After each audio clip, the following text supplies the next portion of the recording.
જાફરાબાદ શહેરમાં દેશભક્તિના માહોલ વચ્ચે ભવ્ય તિરંગા યાત્રા યોજવામાં આવી હતી।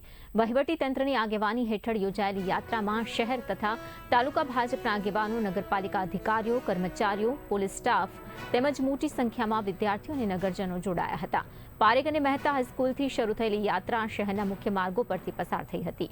તિરંગા યાત્રાને પગલે સમગ્ર જાફરાબાદ શહેર દેશભક્તિ અને રાષ્ટ્રપ્રેમના રંગે રંગાયું હતું।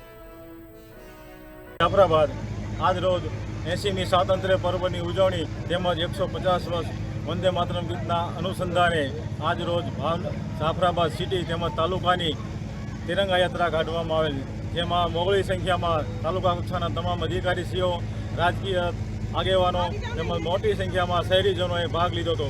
તિરંગા યાત્રાને સફળ બનાવવામાં તમામ નાગરિકો, પત્રકાર મિત્રો તેમજ બાળકો, વિદ્યાર્થીઓનો પૂરો સહકાર હતો અને મોટી સંખ્યામાં દરેકે રાષ્ટ્રભક્તિની ભાવના જગાડી તિરંગા યાત્રામાં ભાગ